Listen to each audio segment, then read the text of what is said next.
The police are celebrating the arrest of notorious kidnapper Chukwudi Onamadike, known as Evans. Before his arrest, he specialized in abducting high-profile persons and collecting billions of naira as ransom from their families. He was arrested at his house in Magodo by the Inspector General's Intelligence Response Team led by ACP Abakiari. The suspect, known as Chukwudi Onamadike, hails from Anambra State.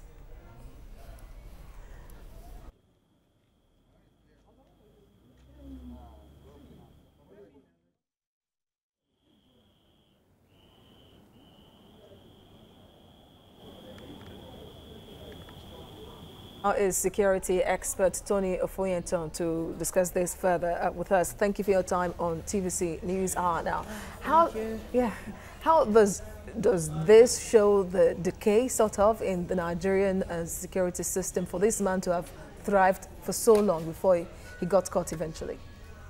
Well, like the report we read, he is the most intelligent and the smartest of kidnappers that have existed so far in the country. Intelligent enough to be off the radar for that long, I think about 5 years or thereabout, striving and being able to enjoy the loot of his criminality.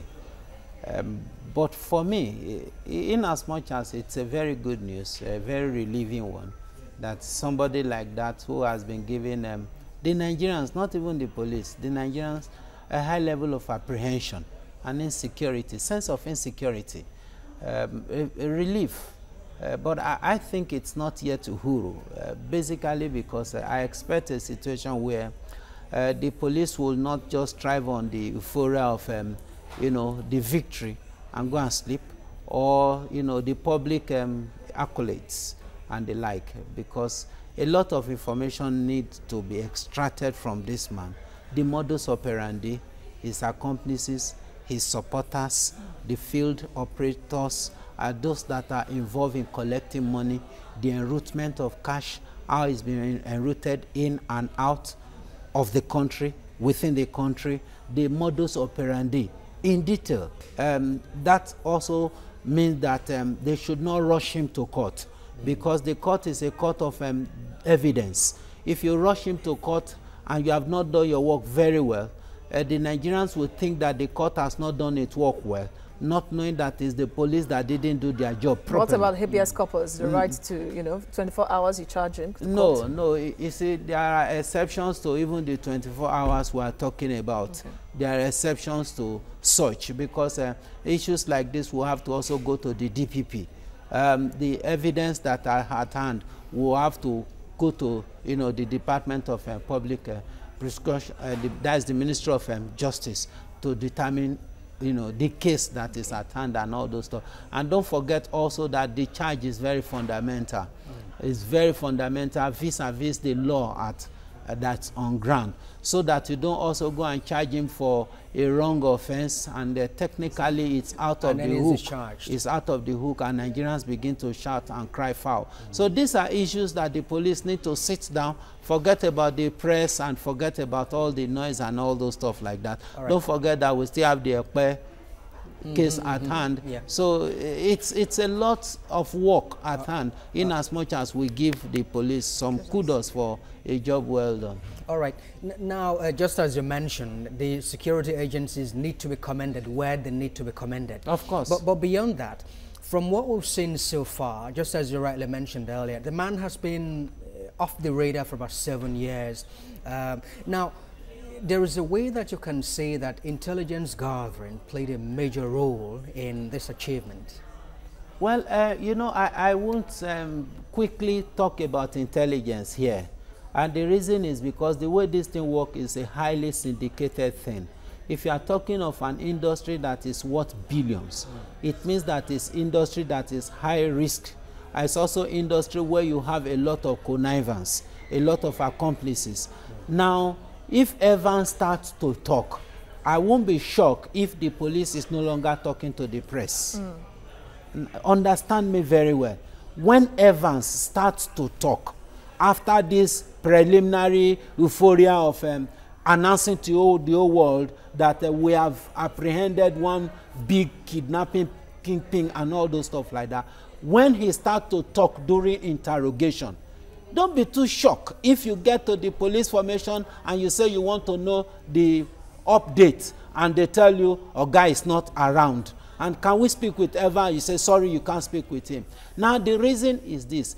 In the event of Evans mentioning the names of bigwigs, in the event of Evans mentioning the names of AIGs, major generals, colonels, big politicians that are involved or that give information that could have been involved or that have been given information or that are responsible for the movement of cash. Now, when the police is now at a crossroad, they most likely will be looking at the possibility of downplaying the side of the press. Are you there with me? I'm talking about information management. Nigerians are afraid. I hope you understand. That is why when you talk about intelligence, as far as I'm concerned, it's good enough that they got the intelligence, according to their report, that they got the intelligence that led them to the fact that, I think a 30 million naira ransom has been placed on him before then. So it means that at a time, intelligence has told them that this man is a major factor that we need to get. And it was on that the 30 million ransom was paid. The IGP, intelligence will have to now come in. Those type of team don't just go into matters for the sake of going in. It's a special team that is always raised by the Inspector General of Police himself. So we need a stronger... Yeah, well, I need to ask you now, because the public needs to learn a lesson from this, because the man appeared as a responsible person, living in an environment reserved for the very rich in the society, well respected in his estate. So what lesson should the people know about their neighbors? Why for him it may be a little bit because he has been involved in importing and exporting. He's been involved in some level of big business. So staying in that type of environment is not a novel thing to somebody like that. But like you rightly said, for the landlord association, it speaks a lot of volume. To what extent have they been conducting search in and out of the estate and they've not been able to discover that the man, has... Because if he has been staying in an estate and you have been operating this type of business for 4 years, 7 years, it means at one time or the other, such arms and ammunition that were discovered in his house would have been moved in and out of that estate. What happened? That's a big one, for the security of that. It also means that for those that stay in highbrow area, they should begin to look at the possibility of understanding their neighbor, knowing what their neighbor does for a living, if possible, with identified office. If you are not too sure, you could just, bring it to the attention of the police. We have this person, we don't know what he does, but we see different group of people. Maybe you just want to just check out. Anthony, you made mention of something very important earlier, a situation where perhaps during intelligence gathering, he gets to mention names of big wigs in society, and then there would be an attempt to play it down. So what it means is that we need security agencies with stronger will and character to ensure that cases like this are pursued to logical conclusion. Very well. Yes, and we also need strong press. We need the type of press that is unintimidated. Unintimidated, because at every time you knock at the door and nobody is opening, the press should be able to tell the public that I knocked at this door and nobody opened. Because the man that is refusing to open the door ordinarily may not want to refuse, but he wants to protect his job until somebody asks him to open.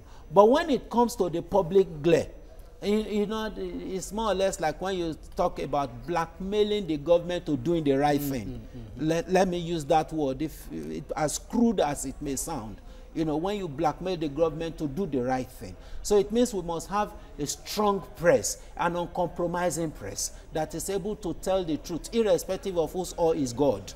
It's very, very imperative as it is now, because kidnapping is one major crime that it inhibits business development. You know what it means? A foreigner wants to come to your country and is afraid that he may be kidnapped. And because of that, he refused to go. And You and I want to go to our villages. villages. We are afraid of going to the villages. Why? Because we are afraid that some group of boys will just go, maybe because you are putting on tie and they don't put on tie there. So they assume that because you are not in tie or because you are wearing a skirt and blouse, you must be richer than them. And the next thing is kidnap you and put you in a very obscure condition. Right. You know. Yeah, thank you very much for your analysis. Mr. Tony Ofonyetan, security expert, thank you for coming to TV Series. My pleasure. Thanks for having me.